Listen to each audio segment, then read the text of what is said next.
Welcome to Stories After Midnight. Today we'll be reading a story called When I Was 13 Years Old, My Friends and I Solved Mysteries. I Discovered the Truth Behind Our Childhood and Our Creator. It's by Trash Tia, and it's a part of the Strings series. I hope you've been enjoying it so far, and I hope you enjoy this one. Let's get started. It was getting harder to tell fiction from reality. Middleview was a lie, and I wasn't a doll. I was a real girl torn from my strings, and yet, somehow, I didn't want reality. The creators of Marin's puppet show were tracking me down. I'd been dragged into a game of cat and mouse and I was losing. I didn't want reality. Reality was pain throbbing in the back of my head, a suffocating pressure induced by Dr. Delaney dragging me down a constant, never-ending memory lane. Reality was bleeding out, crouched in a gas station bathroom, knees tucked to my chest, blood-slicked hands over my mouth. 4 walls of white. 4 walls that reminded me of the workshop where I was created. My second life is Marin's beginning. I could see myself as a mindless, limbless doll, a torso with no mouth yet. The figure looming over me held a red thread in one hand, a pair of scissors in the other. I saw her manicure, pastel pink nails, as she ran the blade down my torso with precision, stitching me back up with new strings. Pretty, pretty, pretty. Blinking against the memory, I pulled away from it, heaving out a breath into my palm. My mind was a rewinding videotape, and the further it plunged me, my body was starting to deteriorate. If I concentrated, I was back inside Middleview. The lights were brighter, colors blurred together, neon reds and blues making me dizzy. It was always the summer before our sophomore year. Eris spluttering on his coffee, overgrown blonde hair hanging in wide brown eyes. May, her head comfortably pressed against the window, pigtails loose on her shoulders, her mouth curved around the edge of her straw. Noah, bathed in rich red light, his head tipped back, a playful grin spread across his lips. That night I couldn't seem to stop looking at him. Maybe it was his stupid laugh that vibrated his body or his smile that turned heads. Wide eyes shining with glee in our post-mystery afterglow. Marin? Noah's voice was an echo in my mind. I lifted my head, my thoughts dancing. I wanted to stay there. Why couldn't I stay? I could taste blood in my mouth, rusty change stinging the back of my throat. His eyes darkened suddenly, and above me, the lights flickered white. Tipping my head back, the gas station bathroom was bleeding back into view, clashing with rich neon. Noah was standing over me, lips curled into a scowl. His hair caught the light, bathing him in dizzying red. I could see them again. Lines slicing through the air, slicing through him. Strings holding us all together. Eris's head dropped, then May's. I could feel them, writhing under my skin, entangling around me. Noah leaned forward, the world around us crumbling through, my mind deteriorating, thoughts dancing. The gas station lights blinded me, casting him in an almost heavenly light. What the hell are you doing? Noah's expression faltered when his strings pulled him back. She's coming. Awareness slammed into me, almost sending me toppling off the toilet seat. My eyes flew open, a scrunched-up piece of toilet paper slipping from my hands. I could hear her. The click-clack of her heels cleared the fog from my eyes. I pressed pressure to my mouth, muffling a cry. She had found me. Middleview bled away, and I squeezed my eyes shut. My friends were dead, molded into cruel puppets made of flesh and bone, wearing their faces. I knew from a recently dug-up memory that they had managed to escape, but where were they? The adult versions who grew up with me, graduated with me, and were ultimately kidnapped and tortured into Marin's Middleview 4. Where were the ones who grew up? I knew who I was. I was Eve, a faceless and real girl from a corrupt town that lets a child rip me apart and stitch me back together, with pretty eyes and a grinning smile. I knew who I was, or at least who the start of me was. All I had to do was delve into who the others were, which was dangerous territory. Ever since Dr. Delaney put my mind in permanent rewind, I was struggling to tell reality from fiction, blinking up at Noah, I felt a rush of warmth in my chest. Who was he? I'd seen pieces of him in my old life. The stubborn, hard-faced boy who happily exposed a town full of corruption in front of our graduating class. Marin had modeled him into her idea of the perfect boy. Looking at him, caught between fiction and reality, my imaginary friend who was more of an enigma than the real thing, I wondered who he really was. Is this who Noah Presley was bleeding into? Eyes pinched around the edges, a haunted vacancy to them, and yet a lopsided smile that meant something to the faceless real girl. Eve cared about him. I had my personality, my life, everything I was, wiped away. But whatever she felt for him was still swollen in my heart. I had already seen pieces of the boy cruelly stitched into the mayor's son, a 17-year-old rebellion whose past was startlingly similar to the fictional Noah Presley. This Noah had an almost feral gleam in his eye, his spontaneous decisions putting us all in danger. Marin had taken all of that, all of him, and twisted him into her own fairy tale. Marin, I know you're in here. The doll's name caught me off guard, pulling me back to fruition, my body jolting. I had to squeeze my knees tighter to my chest. Noah disappeared, shattering along with the splinters of Middleview I was still clinging onto. Reality crashed through, literally. The sound of the bathroom door flying open sent me into fight or flight. I was half conscious, blinking rapidly against a relentless, thickening fog blurring my vision. There were bloodied tissues covering the floor, but I couldn't move to hide them. The woman took her time, her heels clicking across marble. I really wish you didn't run away, she said in a sigh, slamming her heel into the first stall. I kept my head down, my eyes squeezed shut, pressing pressure over my mouth. Marin, your mother has done so much to protect you from your creator, and you run away? She let out a light laugh. When will you get it in your head that there is nowhere else to go? I stifled my breaths against my knees. It would only take one glance for her to see the pooling red splattering white tiles. It was, a terrible tragedy. Oh, the town wept for those pesky kids meeting an untimely demise. I heard your real mother left town. The woman dramatized a sob, emphasizing her words with another violent kick. But the Middleview Four do not die, Marin. Bang. The second stall was kicked open. She was getting closer, and with every step, every click of her heels on marble, I was slowly lowering myself, getting ready to run. All of you are important to your creator. You are her dolls, after all. She cleared her throat, her heels suddenly pivoting under the gap in the door. What if I told you I could take you to your three friends right now? Her voice was silky smooth, almost hypnotizing. I don't mean Marin's little puppet show. Peter Young's remnants are in my car. I can't stand to look at him. Children can do the cruelest things. Her heels backtracked away from the door. I can take you to them, the woman said, and my breath caught in my throat. She was talking about them as if they were alive, like they were in reach. Believe it or not, your friends have been in plain sight this whole time. I mean, I can't say you'll like what you find, but that's what you want, right? I could sense her moving closer, clacking heels turning playful. You just want to see them, whatever state they're in. Don't you dare. The voice was warm and familiar. It sounded like home. Eris Kane stood in front of me, his arms folded. My imaginary friends had a habit of popping out of nowhere.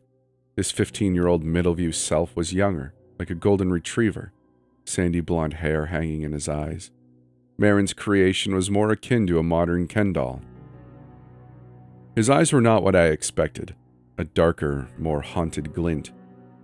That crazy bitch is lying, he said, obviously. For the first time in my life, I agree with you. Noah Presley was leaning against the rattling door, head tipped back, eyes closed. We've established that somehow we managed to escape the facility, he murmured. But the question is, why did Delaney help us get out? And where are we now if we're not dead? The boy groaned, catching my eye. His attitude had changed. The mayor's son looked as clueless as I felt. For the past few days, he had been 15 steps ahead of me and my thoughts, somehow knowing exactly what I was looking for. This time, Noah had no idea. I couldn't decide whether to be smug or scared. Your subconscious sucks. I know as much as you, and your deteriorating brain having a meltdown isn't helping. Eris shrugged, his lips curving into a smile. At least we're alive, right? I opened my mouth to reply before realizing I was talking to myself. Well, the woman said from the other side. I caught May's wince when she came close to the door. What do you say? Are you going to come out, or do I have to ruin another pair of my shoes? Eris took slow steps back. Hell, do you think she'll break the door down? Definitely. Noah straightened up. Which means we need to do this now. The mayor's son ducked in front of me, his eyes drinking all of me in.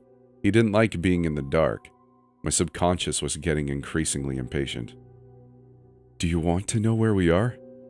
The tips of his fingers danced across my temples. I couldn't feel them, but I could imagine them. Noah held my gaze. Do you want to know who we are? Because this could definitely kill you. Delaney messed with your brain, and I don't think another memory dive is going to help. His head whipped around when the door rattled, his expression twisting. He was as desperate as me, my subconscious mind trying to solve the mystery of himself. Even as my subconscious, though, I knew my imaginary friend was something else. He wanted answers. Why he existed, and what happened to the boy who was twisted and contorted into Marin's fantasy. The mayor's son was slowly bleeding into his nameless, faceless boy. Noah was never impatient, never desperate enough to risk my life. But, Noah whispered, his voice growing louder in my skull.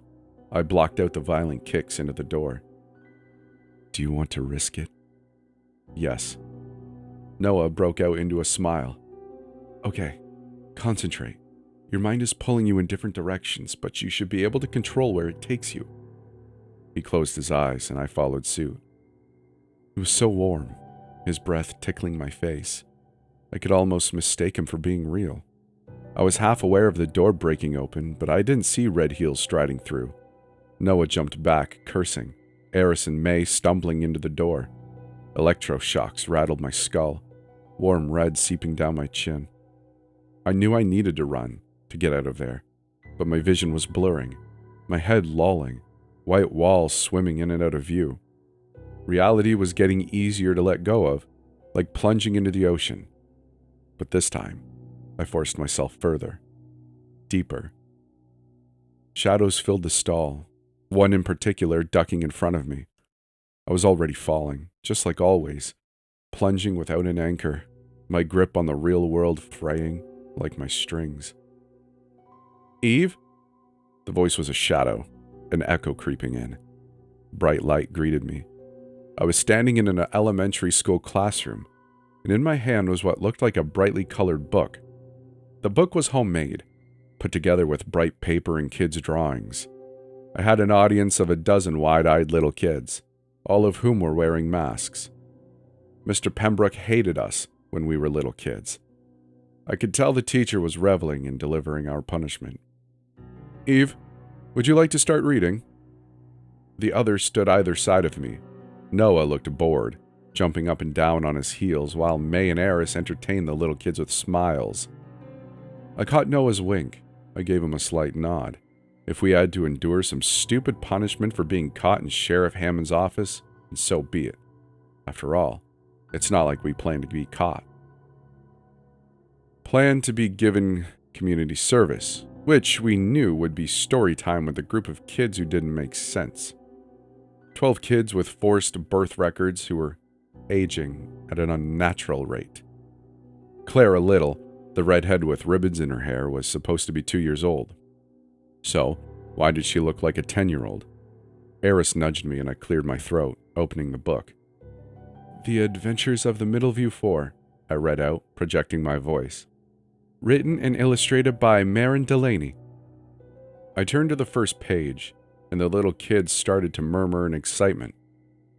Marin was playing in the sand one sunny afternoon, I said, my voice catching, when an evil milk thief struck her school, stealing everyone's milk away. I couldn't help skim reading through the text. Milk thieves, evil janitors with mysterious bags of white powder, and a carrot-stealing pensioner who held our heroes hostage with a World War II grenade. Wait, Noah was flipping through his own copy of the book. He raised a brow. Is this damn book about us? One of the little kids huffed. That's a bad word. Noah licked his finger, violently flipping a page. Oh, shut up, you don't even care about this stupid book, he grumbled, skimming through later chapters. I don't care how old you are. This is blatant copyright infringement. Mr. Carrington, Pembroke warned. Eris nudged me. Rich private school kid with a British accent? He whispered. Is that supposed to be me? Read. Why should I? Noah shot back, and a little boy started crying. He held up the book, waving it maniacally. When were you planning on telling us that you wrote a kid's novel based on our lives? Stabbing at chapter 6, Noah scowled. Did you know I almost died during case 4? Lady Thorne kidnapped me and strung me up in the sawmill, and you turned it into a damn kid's book? That's 3 more days of community service. The boy scoffed, flipping through the book. Noah Presley is a stupid name. 4 more days. The teacher's expression didn't waver. Do you want to go for 5, Mr. Carrington, or are you finished insulting a group of children? Noah shrugged. It's not my fault the main character is named after a fish. I had to press my lips together to avoid laughing. May was already losing, pressing the book over her face. 5 more days of community service. Jazz, Eris gritted out, elbowing the boy. Just read the freaking book. He did, rolling his eyes and groaning through the whole chapter, adding his own commentary, which included a more realistic approach to each case. It's not white powder, kids. It's called cocaine. Noah ignored the teacher's curled lip. If I had to guess, he was trying to push the guy to his limit. Pembroke left the room eventually, excusing himself. The teacher made it clear with dagger eyes not to move a muscle and continue reading. We did. The 4 of us got all the way to chapter 7, The String Murders, when Noah slammed the book shut. They're asleep, he announced, nodding for May to turn out the lights. Finally! Eris threw a pencil at him, which thankfully hit the carpet with no noise. Finally? The boy laughed. You spent the whole time insulting a little girl's story. Yeah, because it was a word-for-word copy of our lives. Shush! May pressed her finger to her lips.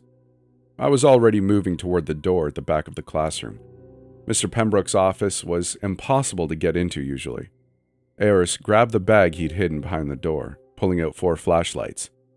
We don't have long, he murmured, jumping up, his flashlight beam dancing across the back wall, illuminating a dozen sleeping figures.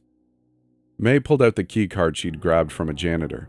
The light on the door flashed green and we were in. Eris headed in first, then Noah, with me and May bringing up the rear. Pembroke's office was an office. There was nothing spectacular about it. Slumping into his chair, I checked out his ancient laptop, while Noah and Eris searched through the avalanche of papers on his desk, their flashlights bouncing around the room.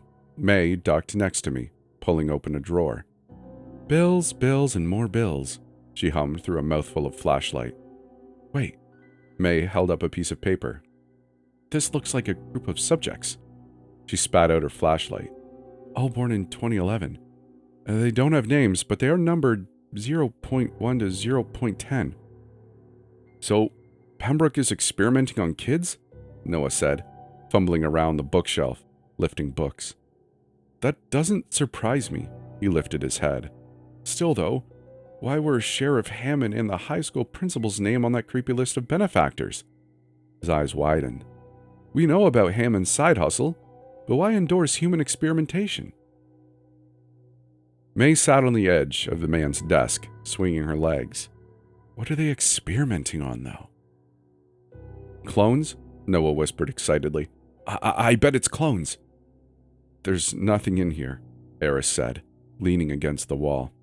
In fact, this is the kind of place Pembroke would want us to find, right? He shot us a grin, striding over to the bookcase. What are the chances of our old elementary school teacher having a secret hidden room in his squeaky clean office? Close to zero, Noah said, flipping through a box of files. Eris didn't reply, jerking the neck of a ceramic pig, triggering the bookcase standing against the wall to slide aside, revealing a tunnel. Noah jumped up, his eyes wide, lips spread out in a grin. Holy crap! He dropped the papers in his hands. How did you even find that? Pembroke couldn't keep his eyes off of this little guy earlier. I figured it was significant. He pulled a face. Either that, or that teacher has a weird fetish. Let's go, May murmured, sliding off of the desk. Venturing into the tunnel, our flashlights revealed old red ingrained into brick. Paint. Definitely paint. Noah's flashlight beam bounced across the wall. I kept to his side. I liked his smile, the light that danced in his eyes. Reaching the end of the tunnel, however, his smile crumpled. Entering a room, I could only describe it as a nursery. The light was a warm bluish color, a large glass tank taking up half of the room. Eris was already pressing his face against the glass, peering at tiny faces on the other side. Babies. I was going to say they were so cute, because they were, at first glance. But something stopped me in my stride, a slimy paste creeping up my throat. When I looked closer, these babies didn't have mouths. I thought it was a trick of the light, but after squinting, I took them in properly. 12 babies strapped into individual cribs. They looked human at first, but their faces seemed to stop. Instead of a mouth, gnawing darkness enveloped their heads. I should have been focused on the babies with no mouths, but my gaze was wandering, blinking rapidly in the swimming blue light. I found me. Glued to the wall were photos of me from an infant to a teenager. Every private moment, every school play, every class photo. Eris stood next to me, shining his flashlight across the wall, illuminating photos of his own younger face grinning up at the camera. Damn. Eris clucked his tongue. He wasn't smiling. So, our elementary school teacher has a creepy shrine for us. No, I said. I think it's those kids. Eris frowned. The kids in the classroom? His beam landed on Noah, who was frozen, frenzied eyes finding photos from his own childhood. The boy didn't move, his flashlight slipping from his fingers. Noah was a private person, so seeing his entire life spread out across all 4 walls was jarring. Stepping forward, a shiver crept down my spine. There was so much I didn't remember, even seeing myself as a preteen. I didn't recognize the white room my infant self was in, and there was one gnawing thought that was driving me mad. I was staring at my whole life, every waking moment of my existence. So, where was my family? Those aren't just our baby pictures, May hummed, pointing to the next wall. She strode over, her shaking fingers grazing each photo. Following her gaze, there were group shots of us in Eris's car, at school, huddled around our table in the coffee shop. Somehow our lives were captured right in front of us, both private and investigative. When we broke into the town hall, the Sinclair mansion, every mystery we thought was private was our own thing. Every corrupt town member we thought we were privately investigating, it was all there. I couldn't stop myself, taking slow steps toward the wall, tearing off a Polaroid of me standing in my bedroom, half dressed in my bra and jeans. Someone had scribbled out my right eye, marking my arms and legs. Not pretty. The note was written in sharp red. The Strings murders. The low murmur cut into my thoughts. The Strings murders made Marin realize she was just a kid, and Middleview's criminals were not scared of taking her life. Twisting around, I found the source, a voice recording playing on an iPhone. It was the same book we were forced to read, The Adventures of the Middleview Four. Before I could turn it off, May shook her head. I think it's calming them. Calming them? Noah Whisper shrieked, gesturing to the tank full of infants. You mean the mutant mouthless babies being lulled to sleep by a book based on our lives? But why? Eris's gaze was on his own toddler photos. In the corner of my eye, Noah was already searching through a glass desk. Here. He slammed a piece of paper down, his expression twisted. I glimpsed all 4 of our names and a hefty sum at the bottom. They're signing us over, he hissed. Dated just after our graduation to someone named A? Eris frowned. Selling us to what? He snatched the paper off of Noah, peering at it. It says a permanent position. He caught my eye. So he's got jobs for us? Jobs? Noah scoffed. Dude, the criminal mastermind is selling us to someone named A. That's not a job. It means a permanent purchase. Right. Eris rolled his eyes. Because I definitely thought he was renting us. Don't be a smartass, you know what I meant. May blinded them both. Stop arguing and get evidence. Take photos. Wait. I didn't realize I was staring through the glass until I was running my fingers over the pane, playing an invisible piano. There was something moving. I pressed my face against the screen, peering closer. There, I could see something, tiny, shriveled, tangled around an infant's toe. Whatever it was matched the oozing darkness replacing their mouths, a slimy tendril of darkness creeping up a baby's tiny leg. Is that... I knocked on the glass in an attempt to scare whatever it was. Their strings? Noah was standing behind me, his gaze glued to the movement creeping around each baby and tangling around them. When I knocked again, something slammed into the glass, a slimy black tendril creeping across the pane like it was alive. The 4 of us jumped back. What the hell? Noah choked. Wait. Eris risked a step forward. Did that string just attack us? No. We were attacked by the babies, which meant somehow these babies used them as a defense mechanism. Before I could tell the others, the room was suddenly awash in red light. Silent alarm, Eris said when the door slammed shut. So, whatever gets in here can't get out without waking up the creepy mutant mouthless babies. Okay, so what do we do? Noah whisper muffled. Nothing. Eris's voice sounded kinda high-pitched. The red lights were blurring in and out, dancing across my vision. If you actually took notice, the room flooded with nitrous oxide several seconds ago. Right, Noah said, dragging out the word.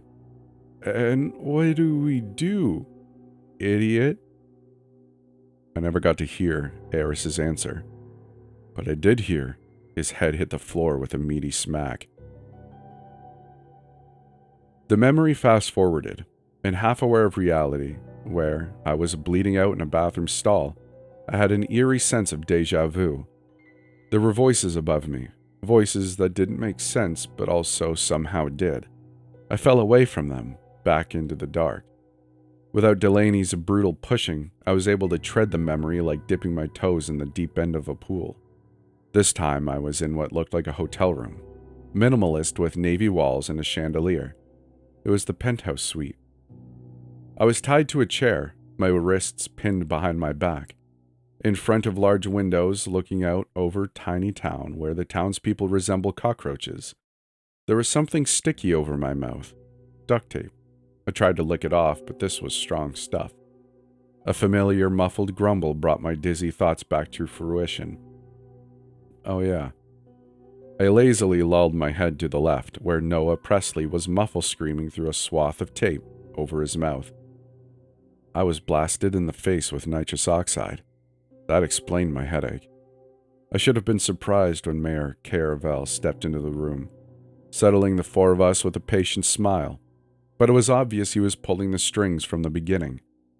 Noah muffled something, and Caravel ripped the tape off of his mouth. Ow! He hissed. This is child abuse. Caravel stepped back. It's a precaution. he said. Tying up your stepson is not a precaution, Noah spat. But since we're here, he leaned forward in his chair. What were those things, Dad? Caravel raised a brow. I've been asking you to call me your father since you were a child. Why the change? Noah tipped his head back.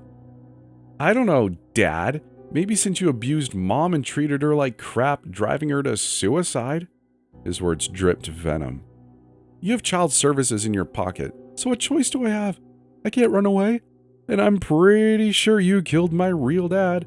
You just want to control me. His lip curled. Do you want to push me off the edge too? Caravel's expression darkened, his eyes challenging. They're children, he replied to Noah's earlier question. I don't think I have to explain human biology to you at 17, do I? They're not children, Mayor Caravel, Harris managed to muffle. They don't have mouths. Caravel's eyes narrowed.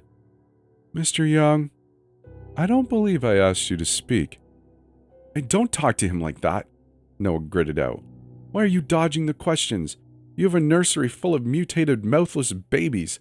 And let's not forget the creepy shrine dedicated to literally every moment we've had in our lives. So what are you doing, huh? He was getting dangerously close to toppling off of the chair. I heard the breath catch in his throat.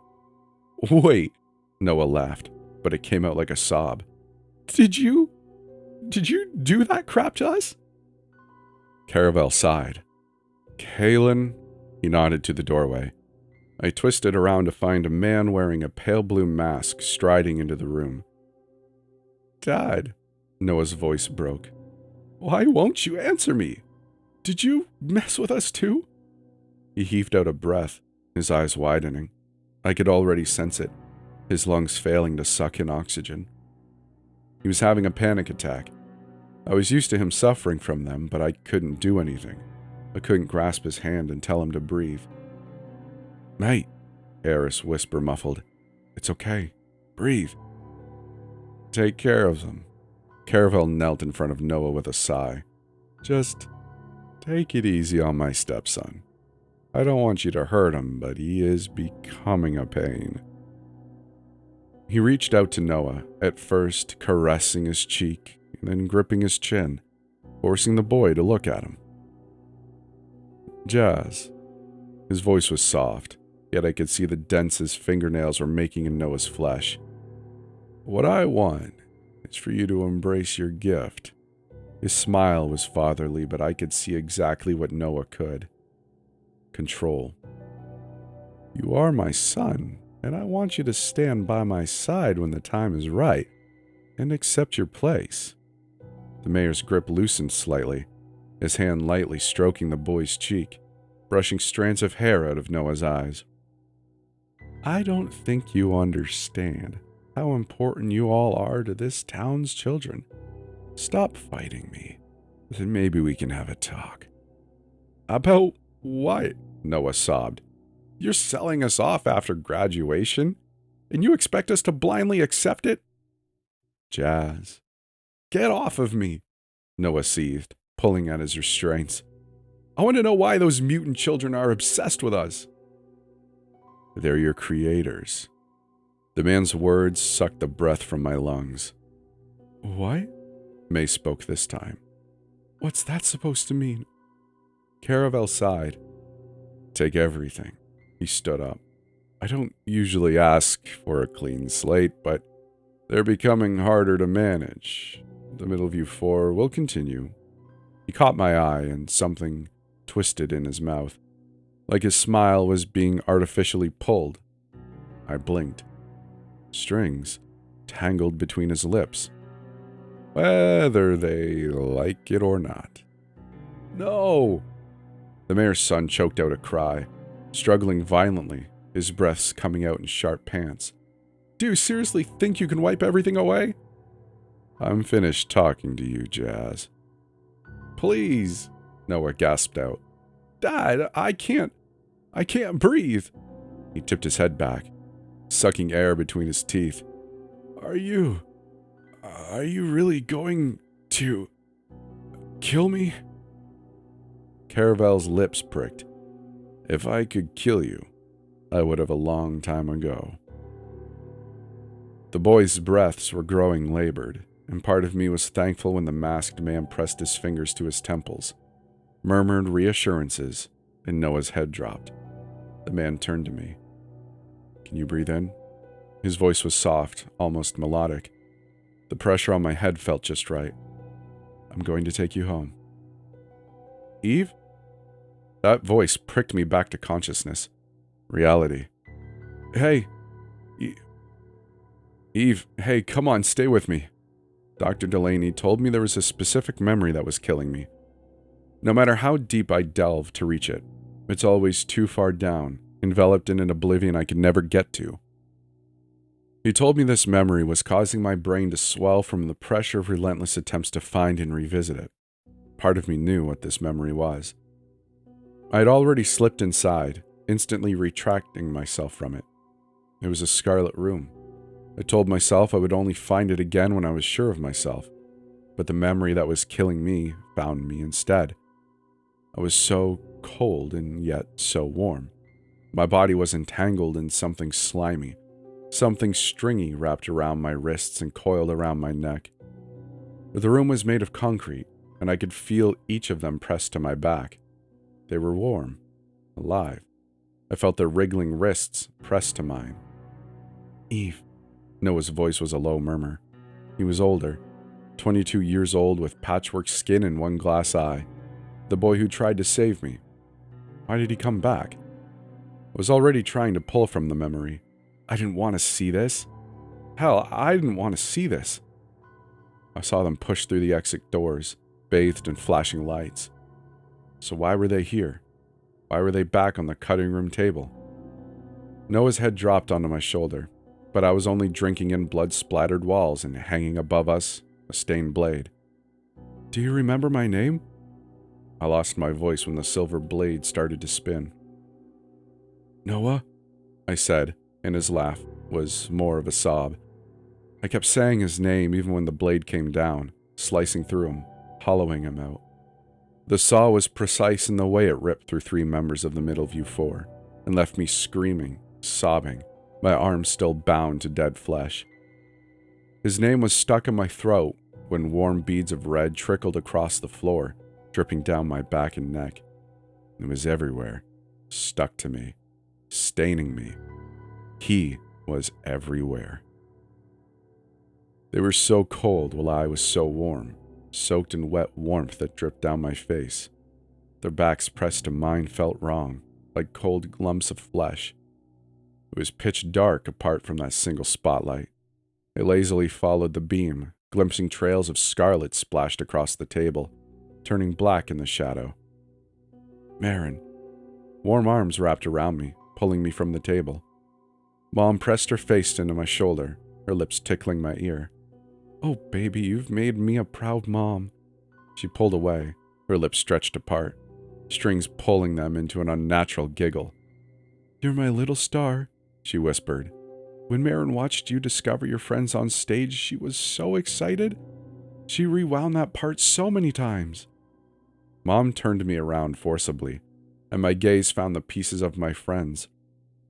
I could see them, pulled through a meat grinder, hanging from the ceiling, impaled through the heart. Every time I've seen them die, suffering in Middleview, prisoners of strings. It was all for her. Mom's expression was riddled with glee, strings pulling her in a manic dance. Marin hasn't killed anyone since. You're all making me so proud. Her warm breath danced in my ear. She hasn't killed me. I'm her favorite. My legs gave way when the pieces of my friends were already being put back together. I'm going to make them prettier, the little girl's voice rang in my head. Prettier and prettier and prettier. May's eyes were plucked from her skull, Eris's mouth unraveling. Noah's torso was rolled over, his limbs detached to doll pieces. But don't worry, Mom giggled in excitement. We could just put them back together and do it all over again. Allison, Dr. Callan Delaney is ready for her. The voice came from the door. My eyes found the door, and there stood Mayor Caravel, his arms wrapped around 3 smaller shadows. They looked like college students. The girl wore a yellow sundress, while the boys were in casual wear. But it wasn't their clothes I was staring dazedly at, still wrapped in my mother's arms. Their faces were drowned in shadow, and yet I knew them. Before I could stop myself, I was moving toward them.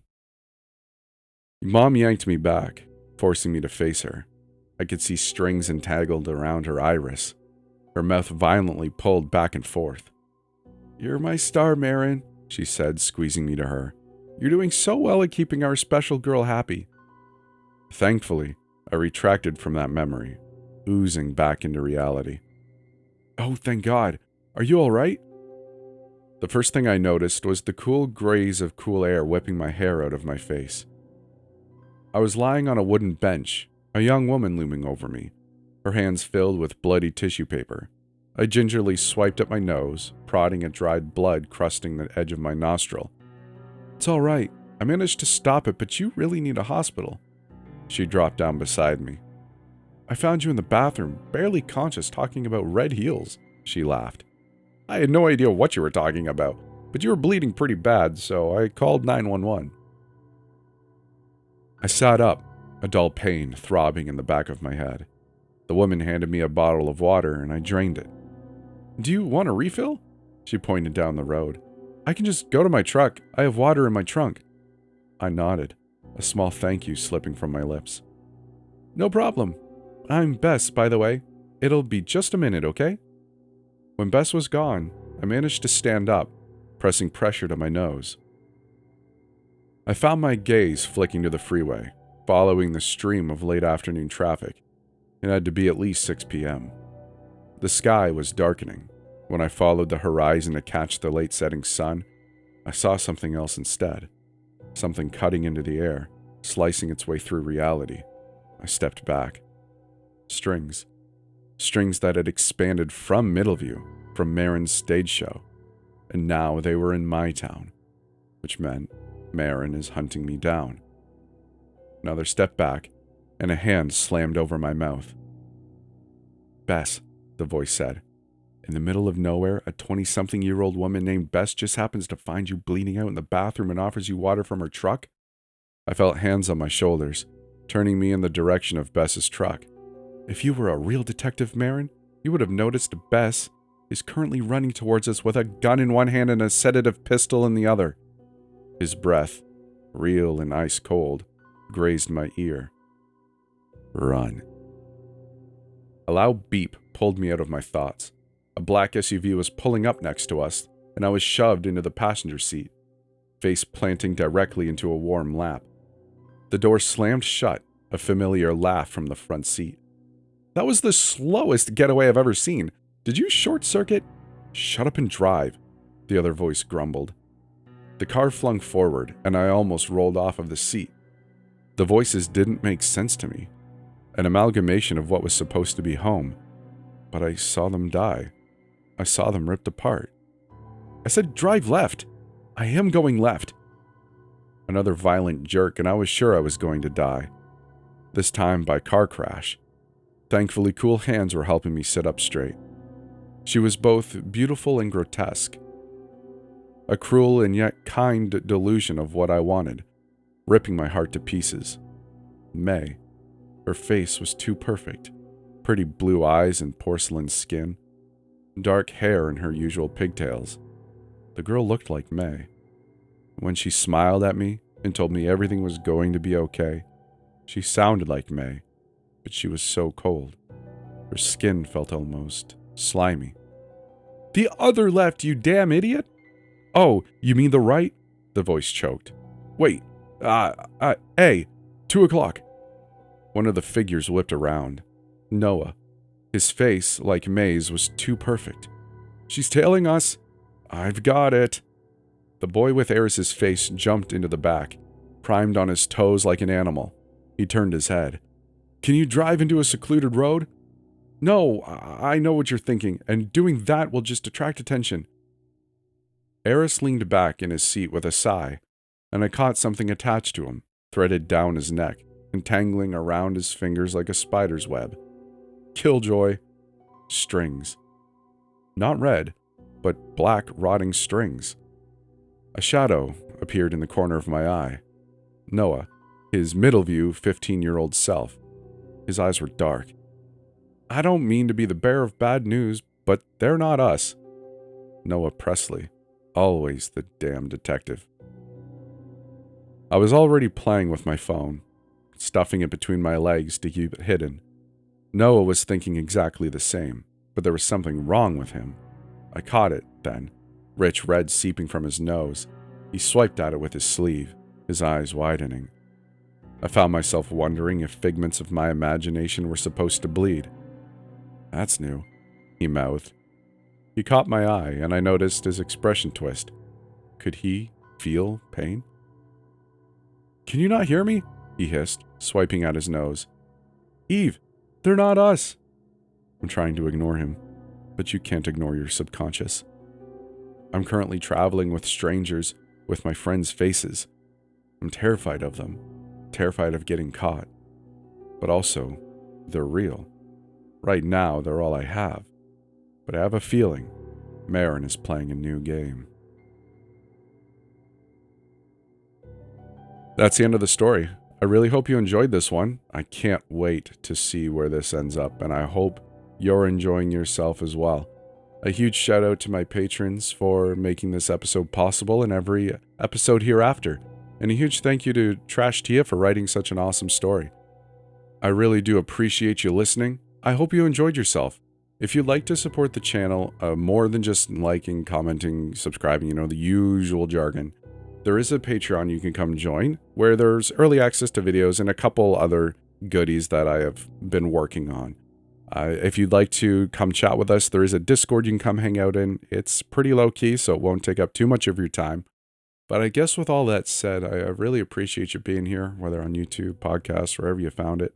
I hope you have a great day, and we'll see you in the next video.